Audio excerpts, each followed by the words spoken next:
항상성이라는 것이 무엇이냐라고 한다면, 첫 번째, 항상성 유지를 위해서는요, 이걸 좀 알아야 돼요. 뇌분비계와 신경계요. 자, 이게 무슨 얘기냐면, 이 둘이 우리 몸의 항상성을 유지하는데 관여를 하거든. 그러니까 처음에 니들한테 우리 몸의 항상성 그러면 너희들한테 시험 문제가 처음에 체온 유지가 나와요. 두 번째 혈당량 유지가 나오고요. 삼투압 유지. 삼투압 조절이 나와요. 알았어. 여기에 학교 선생님에 따라서 혈중 칼슘 이온의 농도도 나올 수 있습니다. 항상성이라는 게요, 여러분, 이렇게 가는 게 아니에요. 항상성은 이게 기준이라면 끊임없이 그렇게 되려고 노력하는 거예요. 끊임없이 그렇게 되려고. 그러니까 기계, 아이고, 무생물이 아닌 이상은 저렇게 선이 유지될 수는 없죠. 끊임없이 많으면 줄이고, 줄면 늘리고, 이런 식으로 일정한 값을 향해서 끊임없이 조절하는 것을 항상성이라고 합니다. 그 중에서 이 항상성 유지는 저 자료 좀 바꿔도 돼요? 네. 나도 안 보여요. 뇌 분비계 하나만 하는 게 아니라 어디로 왔지? 신경계에 아, 참, 진짜 영상 찍는데. 맞다. 죄송해요. 까먹었어요. 对不起.对不起. 对不起, 老师. 对不起. 괜찮아. 오늘 잠깐 끊으셔도 돼요? 저 좀 많이 왔다 갔다 하는데. 아니야. 모두 작용한다는 걸 명심합니다. 이것들이 모두 작용한다. 그러면 뇌 분비계와 그 다음에 신경계, 우리는 신경계를 배웠으니까 여러분들 뭐 자율신경, 그 다음에 체성신경, 중추신경 여러 가지 신경계들이 있다는 건 알았으니까 오늘은 이제 뇌 분비계에 대한 얘기를 좀 봐야 되거든요. 자, 여러분 여기서 호르몬이라는 게 있어요. 호르몬. 자, 이 호르몬은 뇌 분비계에서 분비되는 놈이에요. 첫 번째 얘는 많은 양이 아니야. 미량으로 생리 기능을 조절하기 때문에 미량이니까 과다 분비되면 과다증에 걸릴 수 있고, 그 다음에 저것이 미량인데도 그 양이 더 줄어버리면 과소증에 걸릴 수도 있고, 결핍증이라고 하죠. 그렇게 걸릴 수 있습니다. 두 번째, 뇌 분비샘에서 분비돼요. 호르몬이 분비되는 곳을 뇌 분비샘이라고 하고요. 이 뇌 분비샘에서 세포에서 생성이 되기도 하고 거기서 분비도 됩니다. 자, 뇌 분비샘은 어떤 곳이냐?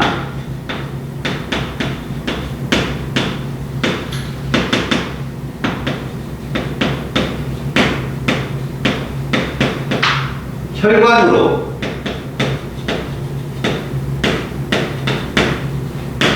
분비되어 온몸을 향해 퍼져나갑니다. 그리고 특정 기관을 향해서 화학 수용체가 있어갖고 그쪽으로 작용을 하죠. 이거에 반대말이 외분비샘이라는 게 있는데, 이 외분비샘은 체외로 분비되는 거예요. 그래서 눈물이나 콧물, 소화액이 여기에 해당됩니다. 자, 그래서 뇌 분비샘에서 생성되고 분비된다는 거 알았고, 그 다음에 얘들은 당연히 혈액을 통해 운반을 하죠.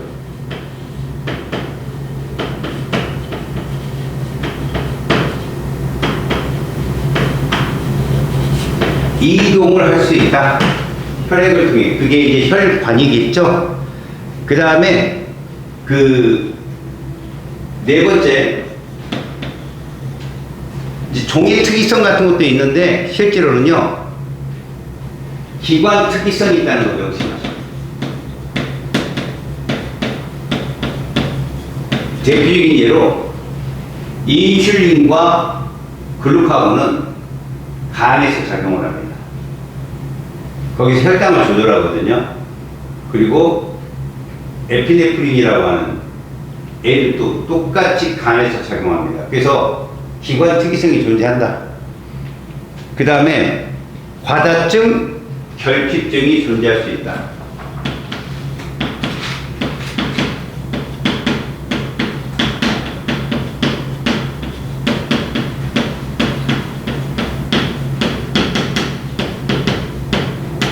이 과다증 같은 경우는 거인증이라고 해가지고 생장 호르몬이 과다 분비되면 말단 비대증, 그러니까 손가락 끝이나 이런 것들이 굉장히 굵게 잡히는 그런 병입니다. 그리고 이제 거인증이라 해가지고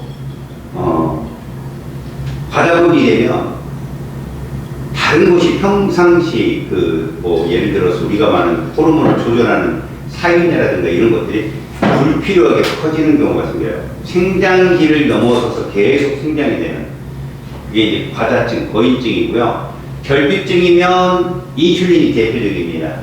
당뇨병이라고 하죠. 이런 것들이 나타날 수 있다. 자, 여섯 번째. 종의 특이성이 없습니다. 돼지의 인슐린이나 사람의 인슐린이나 동일해요. 그래서 호르몬은 항원으로 작용하지 않는다는 것이 저기 중요한 특징입니다.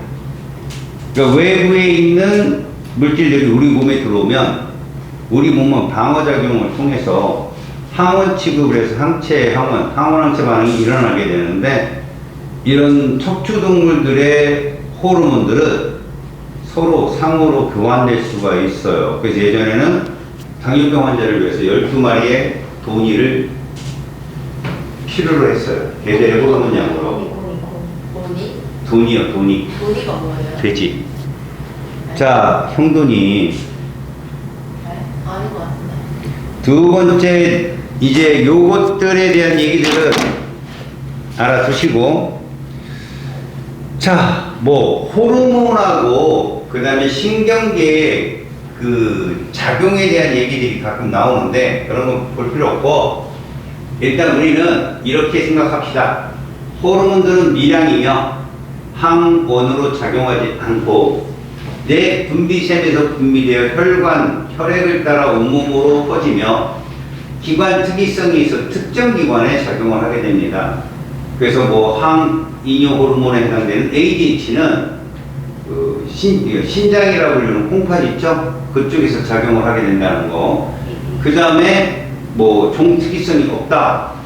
항원으로 인식되지 않는다. 그러면 이제 이것들이 분비되는 뇌 분비샘이 있거든요. 여기서 몇 가지를 암기를 하셔야 돼요. 7 아닌가요? 3가요? 여기를 치게. 뇌분비샘이 위치하고 종류에 대해서 알아야 되는데, 일단 거기 시상하부라는 데 있죠? 그죠? 네. 시상하부. 그 시상하부에서 나오는 애들, 그 다음에 뇌하수 전역, 후엽에서 분비되는 애들. 사실 시상하부라고 하면 간뇌죠, 간뇌. 간뇌의 시상하부를 뜻하는데 여기서는 생장호르몬 잘 나오진 않지만 뭐 호르몬이라 합시다. 이렇게 생장호르몬, 그 다음에 갑상생, 자극호르몬, 얘를 우리는 TSH라고 불러요. 그 다음에 생식샘 자극호르몬,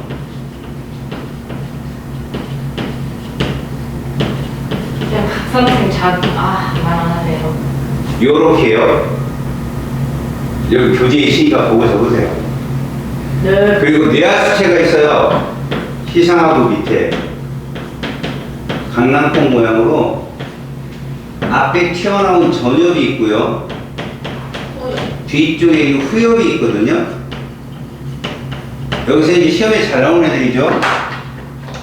시상하부에 TSH 외우시고요. 이건 나오는 놈이니까. 전엽은 뭐 사실 뭐 성장 호르몬이 생장 호르몬이 거의 비슷한데 성장을 촉진한다 이렇게 써 있거든요. 그건 접어두고요. 그 다음에 그 갑상생 자극 호르몬이 거기에 있는 티록신이 아니라 타이록신이라고 써 있어요. 또 그죠? 타이록신 써 있어 안 써요? 써 있어요. 갑상생 자극 방출 호르몬이구나 이거. 달라요? 방송? 네. 네? 갑상생 자극 TRH예요. TRH. 방출 호르몬이에요. 예. 아니 왜 이렇게? 요거 방출 호르몬. 방출을 도와주는 호르몬. 예. 그래서 얘는 TRH라고 합니다. 작은 호르몬도 따로 있는 거예요? 예. 제일 똑똑하다. TRH. 그럼 여기가 갑상생 자극 호르몬이죠. 이게 TSH입니다. 갑상생을 자극하는 애들. S가 스티뮬레이트예요. 그러니까 자극하다라는 뜻입니다. 그 다음에 생식샘 자극 호르몬, 그 다음에 쭉 있는데 후엽에 그 뭐가 존재하냐면 항이뇨 호르몬이 존재해요. 이거 나와요 시험에. 항이뇨 호르몬 우리가 ADH라고 표현합니다. 에이 나. 요거 시험에 나와요. 이욕이에요? 이욕? 예, 이뇨작용이라고 하죠. 그 다음에 옥시토신이라고 후엽에서 나오는 애가 있는데 이거 자궁수축 호르몬입니다. 호르몬들을 다 외우는 것도 좋은데 대부분 뇌하수체 쪽은요 기읍자 들어간 호르몬들이 많이 분비돼요. 그래서 여기도 사람의 성장 호르몬 이거 봐봐요. 생식 자극 호르몬 방출이라고 쓰시는 게 좋아요. 실제로 생식샘 자극 호르몬은 여기서 나와요. 전엽에서. 다시 말하면 뇌하수체에 있는 애들은 기읍자 들어간 애들이 참 많이 나와요. 갑상샘 자극, 생장, 생식샘 자극. 알겠어요? 네. 부신, 피질, 자극까지. 여기는 안 써있지만 부신, 피질, 자극 호르몬도 여기서 분비됩니다. ACTH라고. 그러니까 뭔가를 자극하는 호르몬들이 이런 뇌 분비샘으로 분비됩니다. 그 다음에 갑상샘이 있어요. 목에 있거든요. 목에 성대를 딱 드러내면 나비 넥타이 모양으로 아까 갑상생 자극 호르몬이 있었죠. TSH. 네. 이걸 자극하면 갑상샘에서 누가 분비되냐? 타이록신이 분비됩니다. 타이록신. 타이록신이라는 호르몬은 체온을 조절하는 호르몬이에요. 갑세포에 가서 물질 대사를 촉진하는 애예요.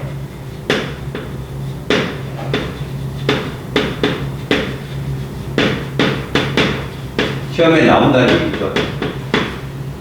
물질 대사를. 세포대예요. 예, 세포 안 물질 대사를 촉진하는 놈이고요. 그 다음에 여기에는 없지만 부각상샘이라는 게 있어요.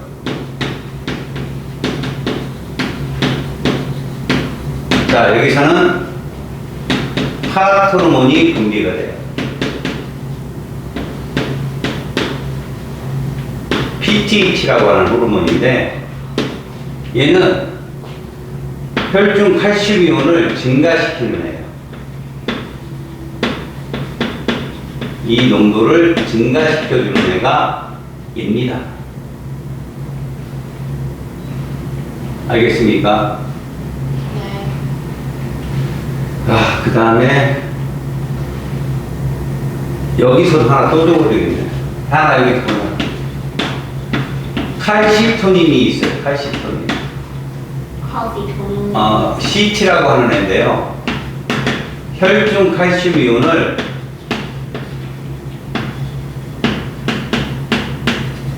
감소시키는. 학교생들이 여기까지 나갈지 모르겠지만 칼시토닌하고 파라토르몬이 서로 표적 물질이 같죠. 그리고 서로 그 활용도가 서로 상반되죠. 이런 애들을 기량작용이라고 해요. 네. 여러분 기량작용 어디서 배웠어? 저기 생명과학. 자율신경, 네. 교감과 무교감. 그래, 걔들이 바로 기량이거든. 네. 흥분 촉진, 억제 이런 식으로 서로 상반되는 작용을 하는 애들을 네. 기량이라고 부르는 거야. 칼시토닌, 파라토르몬이 이런 애들이다. 다음에 이제 잘 나오는 게 이제 부신. 이자. 이자는 좀 자세히 알아야 돼. 이자는 아주 훌륭한 외분비샘이거든. 99%가 다 외분비샘이야. 우리 몸 밖으로 내보내는 소화액. 3대 영양소를 모두 소화시키는 그 소화액을 분비하는 곳이야. 그래서 뭐 거기서 우리가 말하는 게 이제 실제로 단백질 분해 요소로 누가 나와? 라이페이스. 그건 지방이고. 아밀레이스. 그건 저거고 녹말이고. 맞아요. 트리친이라는 효소가 나오고 그 다음에 아밀레이스, 라이페이스가 모두 분비된다. 그런데 우리는 지금 호르몬을 배우잖아. 그래서 여기 알파세포, 알파세포에 누가 나오느냐? 글루카곤이 분비돼. 외워야 돼요. 이 글루카곤의 역할이 뭐냐? 혈당량을 저게 뭐예요? 물고기 뭐? 높입니다. 알파. 저거 그럼 베타 세포에서는 누가 나오냐? 트리플신. 이거 인슐린이요. 인슐린은 혈당량을 감소시킵니다. 그래서 얘들이 존재하는 극히 일부의 곳을 랑게르 한스 아일랜드라고 불러요. 섬이라고 섬. 큰 바다의 섬처럼 아주 작은 부분이다. 랑게르한스 섬 이렇게 부릅니다. 자, 이자에서도 내분비샘을 봤어요. 어차피 내분비샘인데 얘들은. 자, 이제 부신이라는 게 있는데요. 부신이 어떤 곳이냐면 여러분 요게 신장이죠. 콩팥. 그죠? 거기에 이렇게 덧대 있는 게 부신이에요. 이렇게 겉부분이 이렇게 둘러싸여 있는. 근데 부신도 겉질이 있고요. 속질이 있다는 거죠. 겉부분이 있고 속부분이 있는데 겉질에서는 또 이런 거 봐야 돼요. 알도스테론을 뭐라고 합니까? 겉질. 있지도 않네요. 겉질은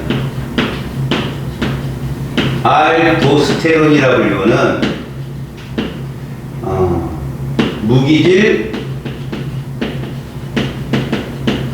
코르티코이드계 호르몬이에요. 무기질 코르티코이드.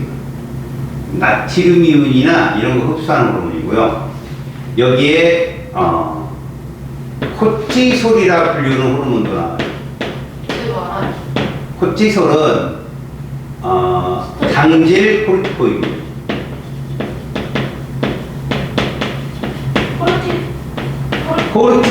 속죄라는 이 호르몬들의 특징이 스테로이드 호르몬이에요. 일반적으로 성호르몬들이 다 스테로이드 호르몬이거든요. 요런 성질이 있어요. 얘, 뭐, 나트륨 이온 농도를 이걸 몸 안으로 흡수하는 성질이 있다면 얘는 뭐 단백질이나 탄수화물을 포도당으로 바꾸는, 혈당을 증가시키는 특징이 있어요. 자, 속죄 얘는 나옵니다. 에피네프린이 분비됩니다. 근데 뭐라 쓰면 괜찮을 때. 누구? 포도당 옆에. 포도당. 포도당. 에피네프린은 간에서 혈당량을 증가하는 시키는. 근데 우리가 배웠지만 교감과 부교감 어디 말단에서 얘 분비돼요? 교감. 그래서 속죄까지 자율신경의 교감이 뻗어 있어요.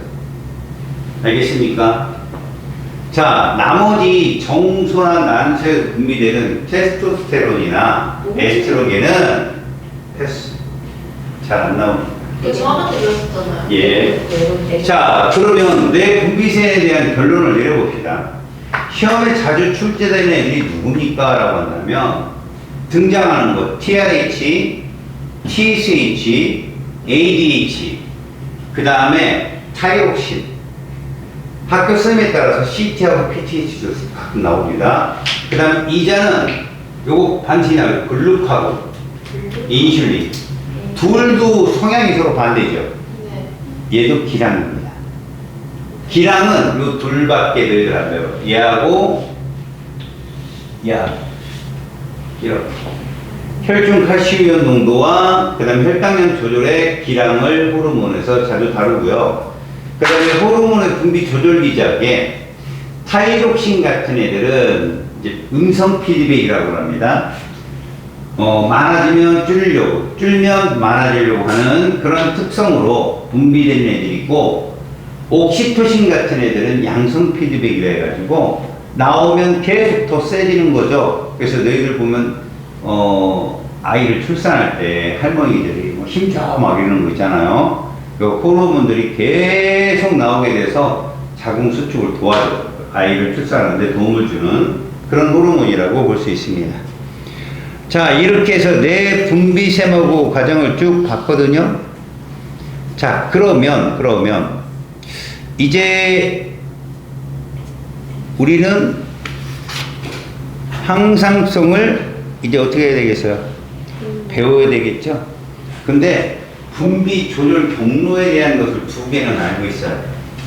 거기 보면 여러분 159 중에 신경계와 내분비계를 비교한 그림 보이죠? 자, 여러분 이거는 따로 정리해서 본다기보다는요, 여러분들이 알고 들어가야 돼. 암기가 아니라 무슨 얘기냐면 아까 신경계하고 뇌 분비계가 상호작용을 통해서 몸의 항상성을 조절한다고 배웠죠. 그래서 실제로 신경계하고 뇌 분비계가 어떠한 차이가 있이 또 어떤 부분에서 항상성을 조절을 커버를 하고 있는지 보는 거죠. 기본적으로 얘들의 전달 과정을, 전달 매개를 보면 뇌체라고 합시다. 얘는 뉴런이죠. 신경세포, 그죠? 축사끌기, 가지들기가 있는 뉴런. 얘는 누굽니까? 혈액입니다. 몸의 혈액을 통해서 전달이 되고요. 자, 이 신호 전달 속도라는 게 있거든.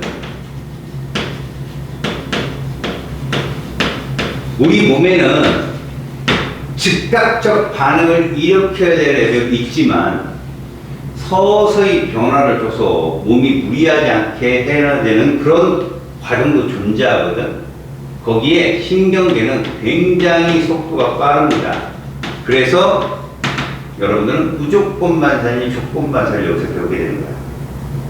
몸에 흉내는 위협을 받는. 근데 얘들은 상당히 되거든요.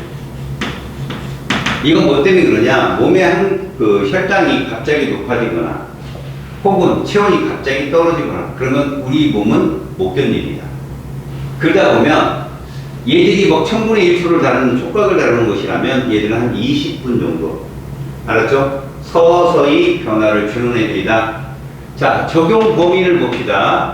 신경계는 여러분 통증 같은 걸 보시면 되는데 좀 좁아요. 어디 한 군데 어디 맞았어 아파 그런 거 정도. 근데 얘는 온 몸입니다.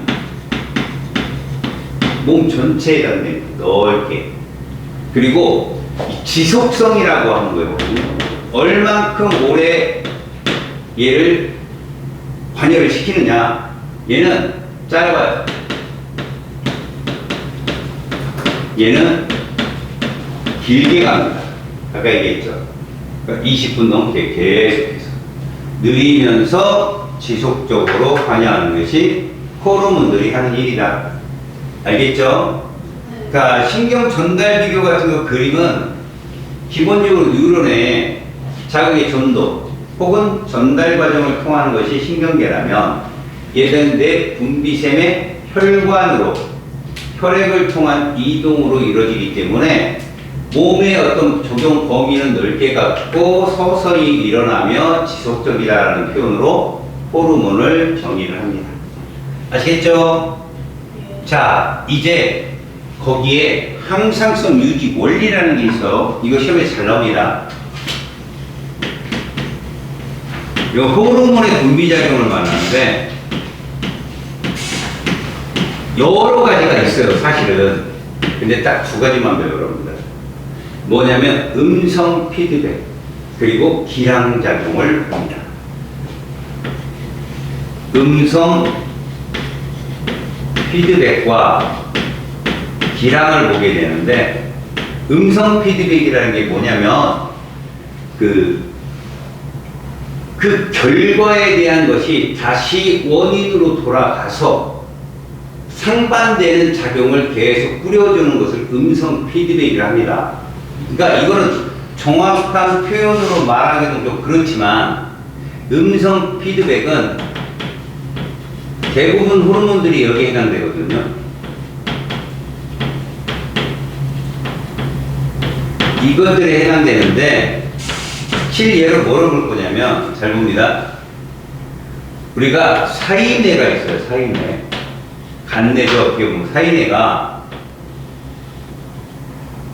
뇌 하수체에 호르몬을 내보내는 거야.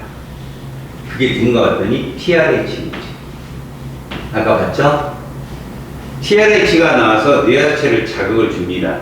그럼 뇌하수체에서 TSH를 분비해서 갑상샘을 자극을 줘요. 그러면 타이로킨이 분비되어서 물질 대사를 촉진해서 체온을 높이는 거죠. 근데 무엇보다 여기서 중요하게 될 게 이겁니다. 이 장이 가르치는 거는 이게 제일 중요한 포인트야. 명심할 건 여러분, 원인이 무엇이냐고 결과가 무엇이냐 이게 바뀌어버리면 공부 열심히 하고 다 틀려요. 반대로 해서. 자, 먼저 원인이 뭐냐? 우리가 배웠던 체온 조절이라든가 혈당량 조절, 그 다음에 삼투압 조절, 이렇게 항상성이 이상이 생기는 거 있죠. 항상성에 이상이 생기는 게 원인이에요. 항상. 이거를 바로 잡으려고 누가 분비된다? 호르몬이 분비가 되는 겁니다. 이건 명심해서 알고 있어야 돼요. 자, 호르몬의 분비는 결과입니다. 무슨 얘기냐면 잘 봅니다. 타이로킨은 물질 대사를 촉진하는 호르몬이기 때문에 얘가 분비가 많아지면 몸의 체온이 올라가는 거 맞아요. 그게 틀리다는 얘기가 아니에요. 출제자들은 몸의 체온이 올라가면 얘 어떡하냐고 물어봐요. 몸의 체온이 올라가면 얘는 분비를 줄여야 되겠죠. 얘가 체온을 높이는 애니까. 그럼 결과가 잘못했는데요. 그렇죠. 그러니까 미안하게 무시할게요. 조금만. 그러니까 이해해요. 여기 너랑 나랑 말이 안 맞아요. 결과론적으로요. 체온을 높여주는 게 타이로킨은 맞지만 출제자는 그렇게 안 물어본다고. 체온이 떨어졌어. 그러면 타이로킨의 분비량이 많아야 되는 거예요. 얘가 체온을 높이는 애니까. 근데 그게 얘가 혼자 확 높아지는 게 아니라 처음으로 간다는 거죠. 얘 결과가 여기로 가서, 알겠어요? 지금 체온이 떨어졌어. 다시 말해서 타이로킨이 부족해 라는 정보가 인지가 되면 앞으로 가서 TRH 분비량을 늘려요. 그럼 TSG 분비량이 늘려서 티로킨 분비량이 늘어난다는 얘기예요, 이게. 그런데 이것만 있는 게 아니라는 거죠. 만약에 타이로킨의 분비량이 봐요. 너무 많아. 그럼 줄여야 되겠죠. 그러면 TRH 분비량이 줄고 THG 분비량이 줄어서 타이로킨 분비량이 줄어든다는 얘기죠. 이게 음성 피드백입니다. 많아지면 다시 처음으로 돌아와서 줄여놓고, 너무 줄면 처음으로 돌아와서 다시 줄여놓고, 그러니까 많으면 줄이고 적으면 늘리고, 이런 것이 거기 하나에서 일어나는 게 아니라 처음으로 돌아가기 피드백이라고 하거든. 처음으로 돌아가서 단계별로 차근차근, 그러니까 상위 단계 호르몬이 호르몬을 조절하는 과정이에요. 호르몬이 호르몬을 조절하는 과정을 우리는 음성 피드백. 그런데 아까 옥시토신 같은 경우는요, 빨간 거밖에 없어요. 무조건 얘가 커지면 계속 커지는, 그래서 양성 피드백이라고 이렇게 돼요. 그건 특이한 경우예요, 그거. 그러니까 대부분의 호르몬들은 음성 피드백이며, 그런데 여러분들이 이 문제를 내신에서 낸다면 안 틀립니다, 여러분. 이걸 왜 단계별로 생각을 하게 돼 있어요. 정말 중요한 건 이겁니다. 얘가 체온 조절 호르몬이라는 거죠. 이따가 체온 조절을 배우겠지만, 자, 지금 타이록신이 많아서 몸의 체온이 올라가. 틀린 말 아니에요. 그런데 우리는 항상성을 배우잖아요. 왜 타이록신이 많아져야지 체온이 떨어져서가 정확한 해석이에요. 체온이 떨어져서 타이록신 분비량이 많아진다. 그러려면 어떡하냐고? TRH가 늘어나고 TSH가 늘어나서 타이로신이 늘어난다라는 표현이에요. 다시, 너무 더워. 그러면 호르몬 타이로신 양이 줄어야 되잖아요. 그럼 처음으로 돌아가서 TRH를 줄이고 TSH가 줄어서 타이로신이 준다라는 설명이에요. 이게 음성 피드백. 그러면 기량은 뭘까요? 기량. 그게 상반되는 작용이거든요, 여러분. 보세요. 기량작용 아까 호르몬 몇 개 배웠냐? 네. 2개 배웠지? 네.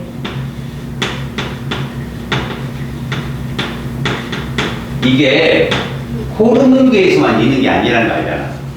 신경계에서도 이런 걸 받았잖아. 그지?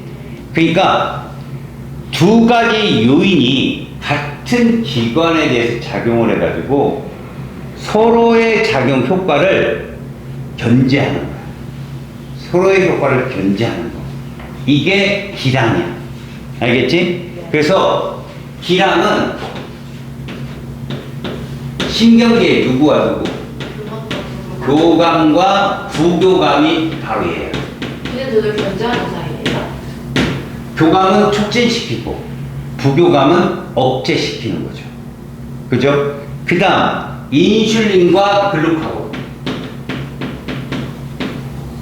인슐린과 글루카곤 누구 조절하는 애들이에요?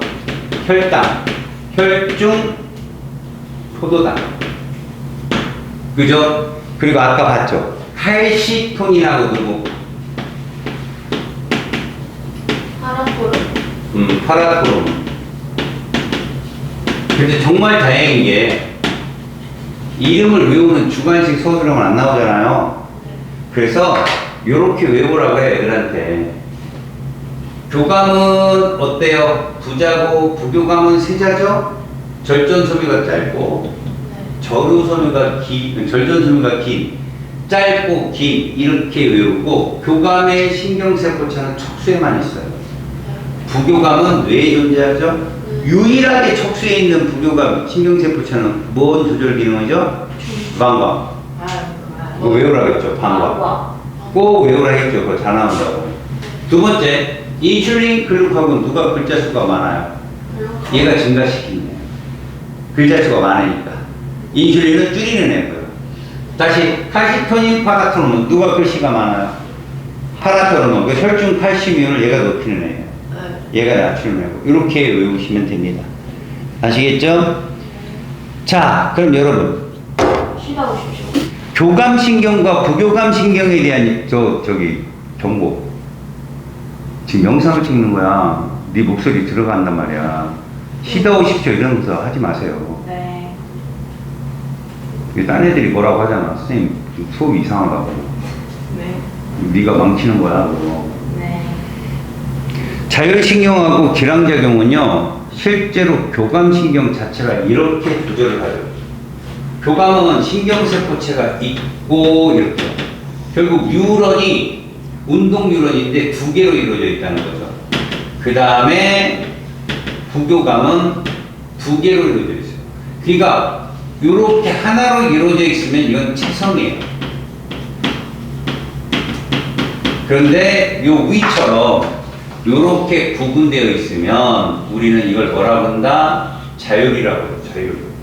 특히 요게 짧은 애가 교감, 요 긴 애가 부교감이라는 거 명심하고, 그리고 얘가 촉진을 담당하는 애라면 얘는 억제를 담당한다. 뭐 굳이 억제는 아니고요. 소화액 분비를 촉진하는 건 오히려 부교감이거든요. 소화액 분비를 촉진하는 건 그러니까 휴식. 부교감은 휴식, 교감은 운동. 이렇게 보시면 좋아요. 교감은 운동할 때. 그러니까 밥은 휴식할 때 먹잖아요. 소화액 분비를 촉진하는 게 부교감. 명심할 거, 요 신경세포체가 요거 어디 있냐고요? 척수. 밑에 있는 애는 어디 있어요? 모두 대부분이 뇌인데 방광만 척수. 이렇게 꼭 기억하시고요. 다음에 인슐린하고 글루카곤은 혈당을 증가감소시키는 기본적인 과정인데 이런 거라고 볼까요? 표적기관이 간인데요. 간에서는 남는 포도당을 이렇게 줄여요. 글리코젠은 다당류거든요. 이러면 혈당이 감소하는 거죠. 감소하는 건 글씨가 몇 개인? 3개. 인슐린이 하는 거예요. 인슐린. 베타세포에서 분비돼가지고 늘어나는 건 누가 하냐라고 한다면요. 글루카곤이에요. 글자 수가 많아요. 물론 여러분 이 둘은 글루카곤, 인슐린은 기량이 맞는데 여기에 슬쩍 숟가락 하나 얹는 애가 있어요. 아까 부신 속질에서 나온 애 누구였죠? 에피네프린. 그렇다고 인슐린과 에피네프린이 기량은 아니에요. 기량의 조건이 몇 개 있어요. 같은 뇌 분비샘에 근접한 곳에서 분비되고, 그리고 서로 줄여주고. 그러니까 에피네프린과 인슐린은 요거는 맞지만 서로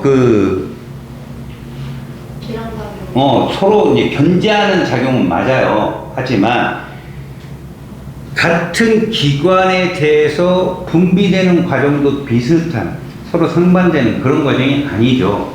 물론 여러분 에피네프린은 아까 여기서 분비되는 게 에피네프린 아니에요?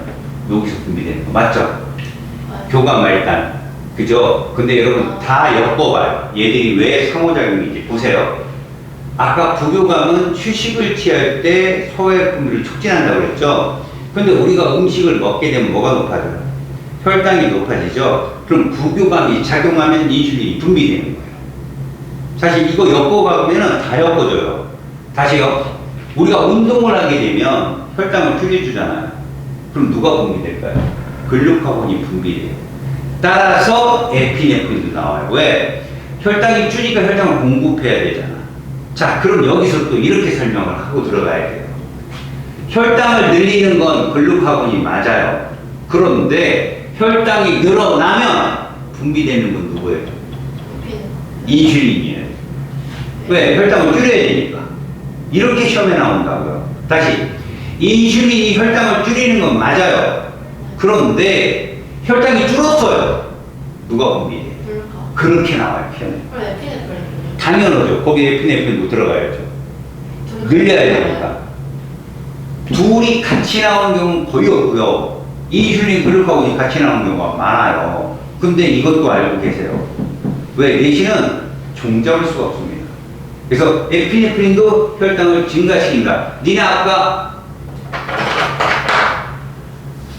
코티솔이라는 거 들어봤다겠어, 아까 제가. 그지? 당길 코티코이드. 걔도 혈당을 증가하는 애거든. 방법은 다르지만. 우리 몸은 증가시키는 애들이 되게 많아. 왜? 남아서 죽을지언정 부족해서 죽지 말자 죽이거든. 이렇게 적은 애들, 이게 줄이는 애들이 적어. 그러니까 결핍증으로 얘가 많이 걸립니다. 태어날 때부터 이게 부족한 친구들이 1형 당뇨라고, 뭐 살면서 자기 몸을 막 굴리는 애들 있죠. 뭐 10시 이후에 치킨 먹고 이런 애들 있잖아. 그런 애들이 2형 당뇨에 이제 걸리고 그런. 저 저격한 거죠. 운동 열심히 하는 친구들은 안 걸려요. 저 열심히. 건강하니까. 신체기 열심히. 하고 있잖아. 근데 피곤하니까 그게 문제죠. 자, 여러분 이렇게 해서 여러분들 우리가 기량과 음성 피드백까지 봤습니다. 그럼 이제부터 뭐 나갈까요? 양성. 자, 혈당량 조절 배우죠. 체온 조절 배우죠. 투하. 상투하. 이게 마지막에 피날레를 장식해야 돼요. 이거를 정확하게 공부하는 친구들이 여기를 절대 안 틀리거든. 근데 이 부분의 핵심 뼈대가 뭐라고? 이거야. 이거 명심해야 돼. 이것만 알면 대충 문제가 다 풀려요. 이걸 반대로 알아갖고 틀리는 친구들이 너무 많거든. 알았어? 원인, 결과. 혈당량 조절부터 볼게요.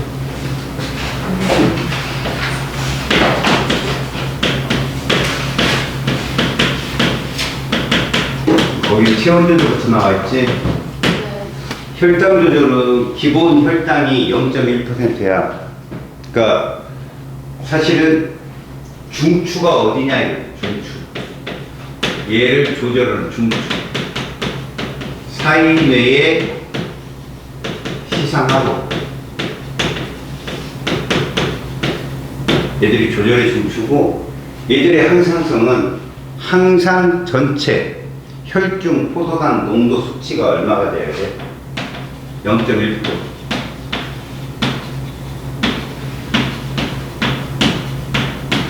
이걸 맞추려고 얘들이 움직이는 거야.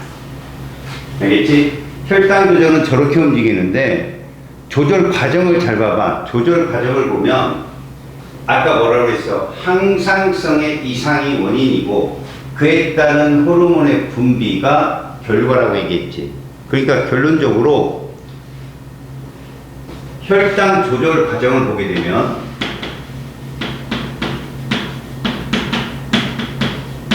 원인이 먼저 뜨는 거야. 그래서 고혈당이냐 저혈당이냐. 첫 번째 고혈당부터 볼까?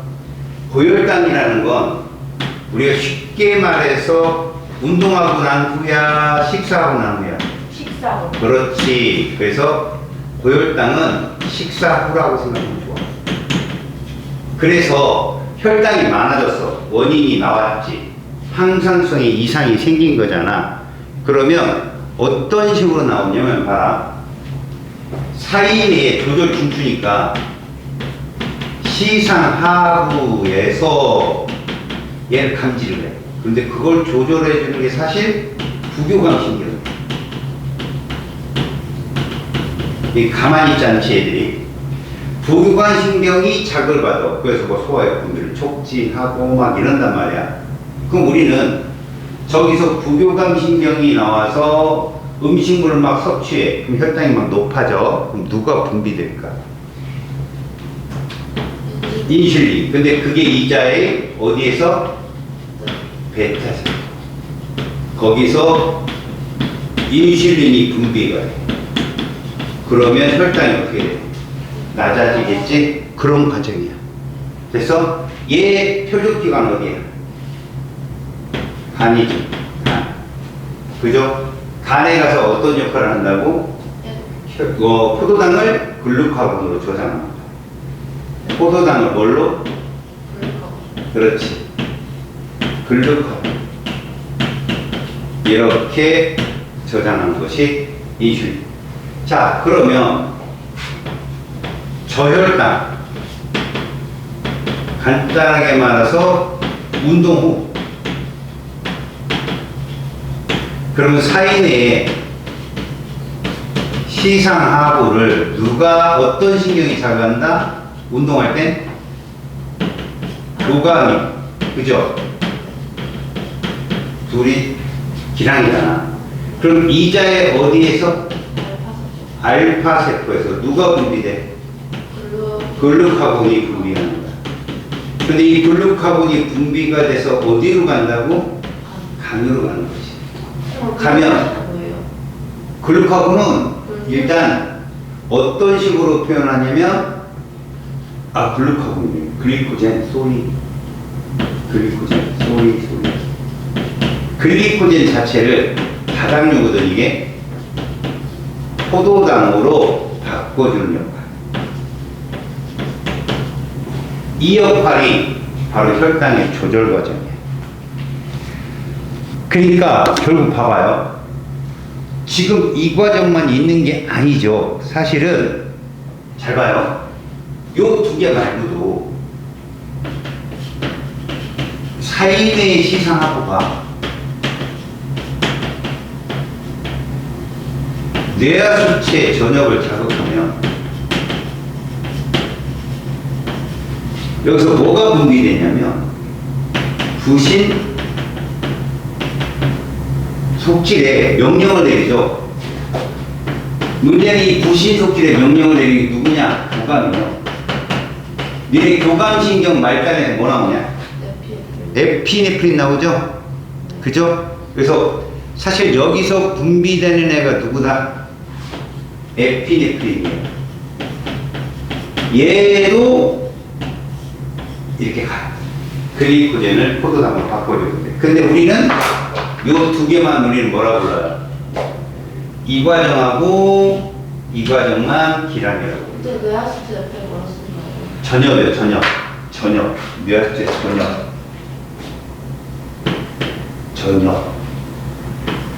구체적인 것. 그냥 니들은 뇌하수체라고만 알고 있으면 돼요. 알겠습니까? 그리고 아까 말했지만 당질 코르티코이도 역시 혈당을 늘리는 역할을 합니다. 알겠죠? 그러니까 인슐린은 혈당을 감소시키고 글루카곤은 혈당을 증가시켜요. 에피네프린도 혈당을 증가시켜요. 당질 코르티코이드도 사실은 혈당을 증가시켜요. 감소시키는 건 누구밖에 없죠? 인슐린밖에 없죠. 그래서 여러분 그래프상에서 요런 거 한번 잘 보세요. 이게 혈당의 움직임인데 잘 보세요. 혈당입니다. 농도를 잘 볼게요. 혈당 농도를 보시면 기본적으로 쫙 가다가 혈당 농도 높아져요. 뭐 했을 때요? 밥 먹었어요. 그렇죠. 잘했어요. 식사했을 때. 그러다가 쫙 가다 떨어지는 건 뭐 했을 때? 그렇죠. 그래서 운동을 했을 때. 자, 이렇게 되면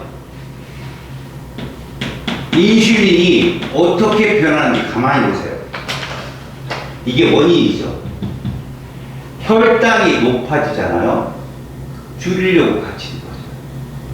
혈당이 떨어지잖아요. 얘는 안 나와요. 이렇게. 그래프가 똑같아요. 자, 그런데 글루카곤은 어떻게 될까요? 식사를 해서 혈당이 높아지면 나올 필요 없잖아요. 근데 운동할 때는 어때요? 나와야죠. 이 그래프를 시험 문제에 보편적으로 나온 게 이거예요. 가로축이 혈중 포도당 농도예요. 세로축이 호르몬 농도예요. 그래서 포도당 농도가 많아지면 같이 많아지는 애가 누구다? 이게 인슐린이에요. 원인, 결과요. 혈당 혈중에 포도당이 많아지면 이 노란색은 줄이는 놈이야, 증가시키는 놈이야? 줄이는 놈이에요. 원인이 얘란 말이야. 이게 원인이요. 항상성의 이상입니다. 이것은 인슐린입니다. 줄여야 되니까. 그런데 어때? 혈중 포도당이 작아질수록, 농도가 약해질수록 많아지는 건 이건 늘리는 놈 아니야. 글루콘. 이렇게 시험에 나옵니다. 자, 하나 더. 이건 연습인데. 만약에 혈중 칼슘이온 농도가 가로축이 잡혔어요. 호르몬이. 여러분, 얘는 혈중 칼슘이온을 높이는 놈이에요? 낮추는 놈이에요? 이거 낮추는 놈이에요. 그죠? 그럼 큰일 납니다. 혈중 칼슘이온이 많아졌는데 낮추는 놈은 같이 커져야죠. 걔를 줄여야 되니까. 아, 높이는. 예, 높이는 나올 필요 없잖아요. 그래서 얘가 누구냐면 파라토르몬이야. 파라토르몬. PTH. 오히려 이렇게 같이 커진 애가 뭐 하는 애예요? 줄이는 애예요. 이거 줄이는 애. 이게 누구라고요? 카시톤 CT. 얘가 뭐 하는 역할이라고? 혈중 칼슘 이온을 농도를 어떻게 하는 애다? 낮추는 애입니다. 이거 그림 잘 해석하셔야 돼요. 아시겠습니까? 됐죠?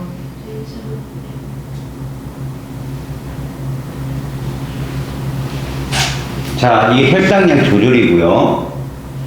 이제 체온 조절 갑니다. 네. 사진을 찍을게요.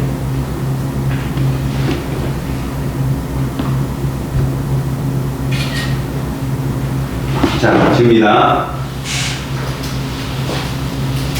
100점 맞겠냐 하나 그렇게 메시지 확인하고 그러면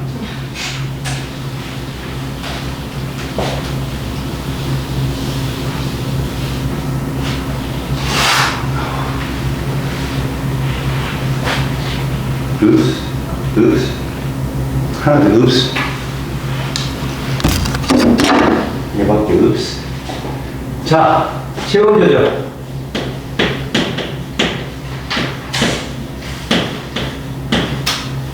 체온 조절도 마찬가지로요. 신경계하고 호르몬계가 동시에 작용하는데 이 신경계가요 교감신경만 작용해요. 여기서는 부교감에 대한 역할은 그 체온 조절 중에서는 배제됩니다. 체온 조절의 중추 그러면 역시 누굽니까? 사인의 시상하고요. 그래서 여러분들 사인에는 항상성과 자율신경이 중추라고 합니다. 됐죠? 그 다음에 정상 체온이 얼마예요? 그렇죠. 정상 체온은 36.5도씨를 향해 움직입니다. 5도. 자, 그러면 고온일 때하고 저온일 때만 생각하면 되겠죠. 체온의 조절 과정을 보겠습니다. 자, 체온이 높았을 때, 그러니까 낮았을 때, 이 과정을 보는데, 저체온일 때부터.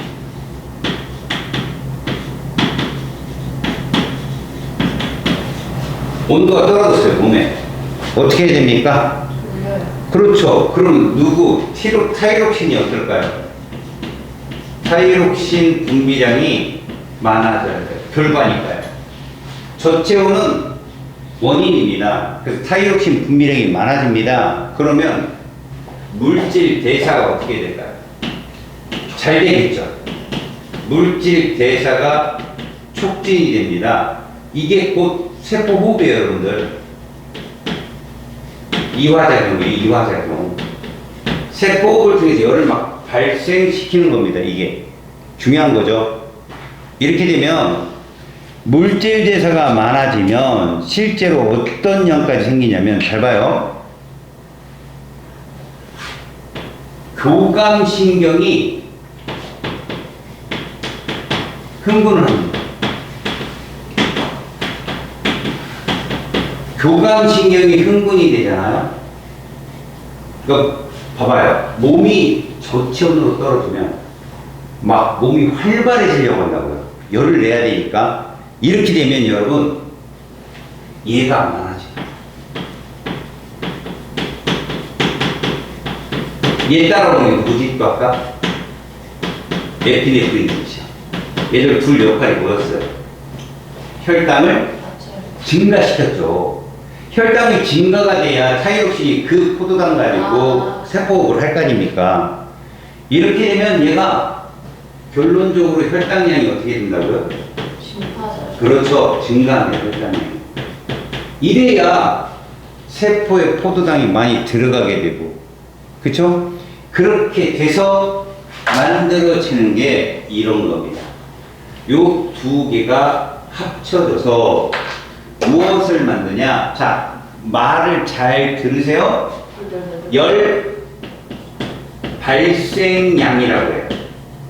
열의 발생량이 증가한다라고 해서 열 발생, 발산이 아니에요. 발생. 알겠습니까? 저체온이에요. 물론 밑에 당질 코르티코이드의 작용도 있지만 너무 깊게 들어가지 맙시다. 두 번째, 온도가 높아. 아, 너무 높아. 타이록신 분비량이 어떻게 될까? 그죠? 반감되겠죠. 음성 피드백에서 타이록신 양이 줄면 물질 대사가 억제되겠죠. 상대적으로 억제됩니다. 세포호흡이 억제됩니다. 자, 교감신경은 나올 필요가 없는 거야. 알았냐? 활발할 필요가 없어서 교감신경은 어떤다? 억제된다라고 얘기했죠. 교감신경이 어떻게 된다고요? 억제가 됩니다. 자, 여러분, 교감신경이 흥분을 하죠? 맞죠? 흥분을 하면 억제가 되면 누가 분비되느냐 이런 것들 있잖아요. 사실 여기는 분비되는 건 없습니다만 우리가 요건 알고 있어요. 호르몬으로는 이렇게 하지만 얘가 다른 건 뭐 하냐는 거죠. 아까 하나님가 힌트를 줬는데 덜덜덜덜 떠오르는 게 이래요. 추우니까요. 그죠? 그래서 잘 봐요. 그 신경계는 발생하는데 직접적인 영향을 안 줘요. 그런데 발생한 열을 컨트롤해요. 이 열이 나가면 좋아요? 안 나가요? 좋아요? 그렇죠. 그래서 열 발산을 억제한다고 합니다. 그러면 피부 근처에 있는 모세혈관을 수축합니다. 무슨 얘기냐? 피부 근처로 지나가는 혈액량을 줄이는 거야. 예. 피부가 어떻게 될까요? 하얘져요. 그래서 추우면. 얘는 더울 때는요 지금? 자, 잘 들으세요. 더우면 발산량이 많아야죠. 많아요. 혈액이 많이 들어가요. 그래 열이 많이 나가니까. 혈액의 70%가 물인 거 알죠? 90%죠. 90%가 물이죠. 그 물 속에 물의 양을 줄이는 겁니다. 그래야 빠져나가는 게 절하죠. 밖으로 도는 건데 모세혈관 밑에 있는. 근데 니네 더우면 얼굴이 하얘지냐? 빨개지지. 혈류량이 많아진다고. 그 다음에 너희들 그 팔에 털 있지 털. 거기 하나하나가 뭐냐 땀구멍이거든. 인모군이 수축돼요. 땀 발생량이 억제된다고. 그래서 이 노란색의 이 값 우리는 뭐라고 부르느냐? 이 신경계가 하는 일이죠. 열 발산이라는 단어를 쓰거든요. 양을 어떻게 한다? 줄인다는 거죠. 결국 보세요. 밑에 고체온은 그럼 반대예요. 물질 대사를 줄여서 뭐를 감소시키고 열 발생량을 어떻게 합니까? 줄였습니다. 이제 교감신경이 억제되면 어떤 현상이 생길까요? 피부 모세혈관이 확장됩니다. 뭐가 된다고요? 확장 이완이라고 하죠. 그래서 얘가 되면 피부 모세혈관이 이완이 돼서 혈류량이 많아져요. 얼굴이 빨개집니다. 또 하나, 인모근이 약간 수축돼 있지만 이쪽에서 이완을 하겠죠? 인모근이 이완이 되면 땀이 분비돼요. 알겠습니까? 이게 무슨 얘기냐? 땀 분비가 촉진된다고. 이 모든 일은 결과론적으로 열 발산을 어떻게 하는 거다? 촉진하는 거다. 열 발산량을 키우는 거다. 자, 그래서 봐봐. 이 말을 간단하게 설명하면 이거야. 우리가 이 교실 안에서 만약에 춥다 그러면 제일 먼저 해야 되는 거야. 창문을 히터 없어요. 창문을 닫는 거예요. 열이 나가는 걸 먼저 막는, 그게 가장 짧은 시간의 효과예요. 그리고 여기 있는 나무들을 부시겠죠. 다 장작으로 만들어서 불을 붙이겠죠. 불을 피우겠죠. 이게 호르몬이 하는 일이에요. 나무를 부시고 불을 붙여서 열이 나게 하는데 한참 걸리잖아요. 근데 그걸 꺼도 오랫동안 지속되겠죠. 대신 창문을 닫는 건 굉장히 짧은 시간 안에 일어나는 일이죠. 이해 갔어요? 그럼 덥다. 어떻게 해야 돼요? 창문부터 연단 말이에요. 그럼 불을 끄겠죠. 이해 갔어요? 불을 피우는 것이 열 발생이라고 친다면 창문을 닫고 여는 건 열 발산 촉진 업체예요.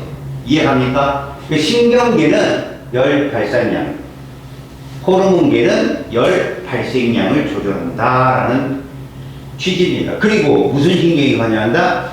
교감신경이 관여한다. 여러분, 더우면 얼굴이 어떻게 된다고? 그렇죠. 이완이 돼서 피부 모세혈관. 그럼 추우면? 아, 춥군요. 지금요? 농담이면서 진지하게 받아들입니다.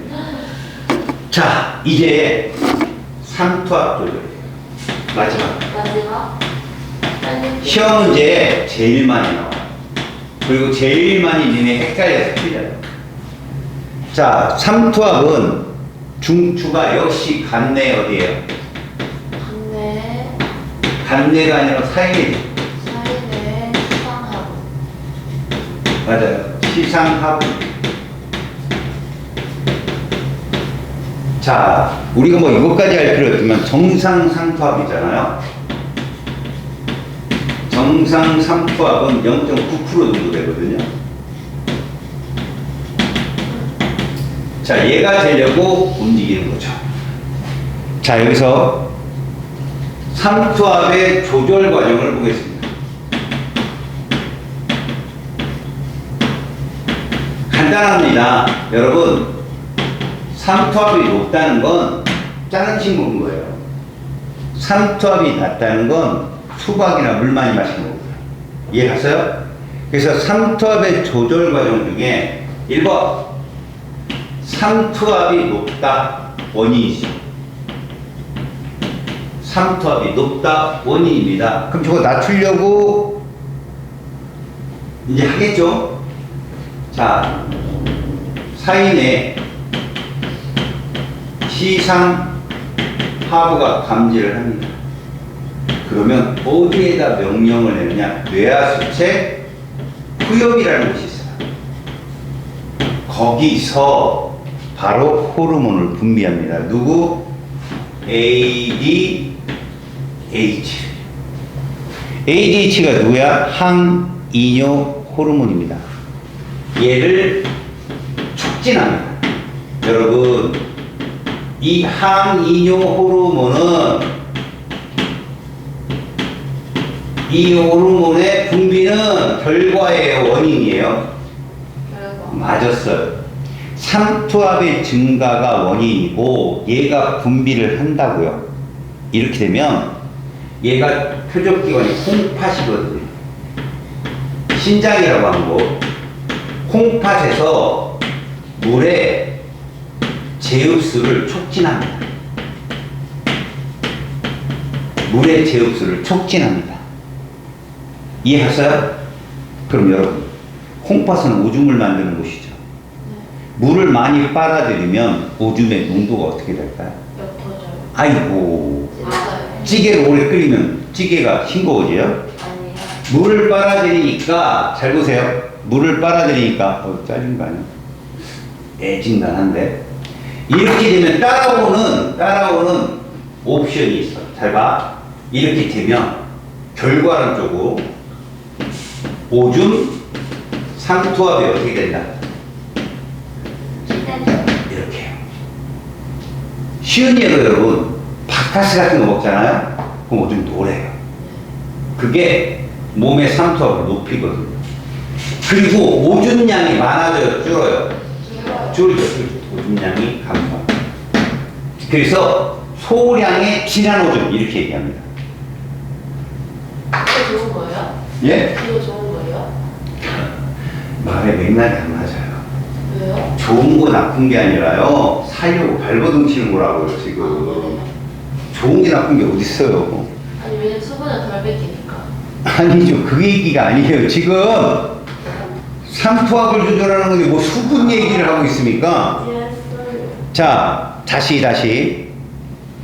상투압이 낮으면 요거의 네. 반대입니다. 자, 사이내에 시상하부가 있는데 여기 마찬가지로 내하수체 후엽에 영향을 받아요. 여기가 바로 뇌분비샘이 있는 곳이에요. ADH. 여기서 ADH 분비를 억제합니다. 야, 나올 필요 없어. 줄여. 이러면 콩팥에서 수분 흡수. 자, 콩팥에서 사실 정확히 말하면 그 세뇨관에서 모세혈관으로 재흡수를 하는 거거든. 그래서 재흡수를 억제한다. 이렇게. 재흡수, 누구의? 물의 재흡수를 억제한다. 그러면 여러분, 물의 재흡수가 억제되면 오줌 상투압은 어떻게 될까요? 낮아지죠. 묽은 오줌이 돼요. 그리고 오줌량은 어떻게 될까요? 늘어나겠죠. 묽은 오줌이 다량 분비, 다량의 묽은 오줌이 나온다. 이렇게 얘기합니다. 알았습니까? 근데 이거 말고도 여러분, 알도스테론이라는 애들이 있거든요. 그러니까 아까 나트륨이온 재흡수하는 애들, 그런 애들도 요때 분비가 됩니다. 나트륨이온을 재흡수해가지고 상투압을 다시 끌어올리려고. 근데 거기까지는 안 할게요. 좋아요. 자, 지금 여러분, 상투압의 조절 과정의 문제에서 이게 기본 개념인데 시험 문제는 정말 많이 나오거든요. 얘가 물을 마셨다. 여러분 잘 들어요. 물을 마셨다. 상투압이 어떻게 됩니까? 떨어지죠. 떨어지게 되면 항이효 호르몬의 분비량이 억제됩니다. 걔가 물을 재흡수하는 애거든. 네. 억제되면 일단 오줌으로 나간 물의 양이 많아지고, 그래서 묽은 오줌이니까 오줌의 상투압은 떨어질 거고, 따라서 오줌량은 많아질 겁니다. 오줌으로 시험 문제 되게 많이 나와. 명심하시고. 그러면 이제 이 그래프 마무리. 잘 봅니다. 가로축이 상투압이에요. 당연히 오른쪽으로 갈수록 상투압은 증가하겠죠? 세로축이 호르몬이에요. 자, 여러분, 항이효 호르몬은 어떻게 그려질까요? 어떤 상황일까요? 지금 이 상황이 들어요. 2번이요. 기억일까요? 미음일까요? 미음. 상투압이 커지면 얘는 상투압을 줄이는 애야, 높이는 애야? 줄이는 애. 그래서 이게 다 아무래도 힘들다. 네? 열심히 공부해요. 저좀 많이 했는데. 다시요. 지금 이런 애들의 특징은 뭡니까? 삼투압을 낮추는 애라고요. 왜요? 이게 원인이었잖아요. 이 원인을 줄이려고 물을 많이 흡수해야 되잖아. 삼투압은 우리 몸의 체내 삼투압을 말하는 거야. 오줌으로 나가는 물의 양을 줄여야 되겠죠. 많이 흡수해서. 이렇게 되면 오줌의 삼투압은 진해지겠죠. 근데 여기서 하나 더. 물을 많이 빨아들이면, 잘 들어요. 몸의 삼투압은 떨어지지만 혈류량은 어떻게 될까요? 그렇죠. 물의 양이 많아지니까 혈관 벽이 받는 혈압은 어떻게 될까요? 물의 양이 많아지면 호수에 물이 많이 지나면 빵빵해져요. 홀쭉해져요. 그래서 혈압이 높아집니다. 그래서 고혈압 환자들이 짠 음식 먹지 말라고 합니다. 이것도 시험에 나옵니다. 물을 많이, ADH 분비량이 많으면 혈류량이 많아져요. 농도가 옅어지니까 혈류량이 많아지는데 그러면 혈압이 높아집니다. 알겠습니까? 네. 혈압까지 나와요, 시험에. 네. 그래서 여기가 제일 어려운 파트다라고 얘기하는 거예요. 네. 알겠죠? 네. 거기 뒤에 숙제 좀 하세요. 네. 다음 시간에 숙제하고 여기 숙제 나눠줄 테니까 풀어오세요.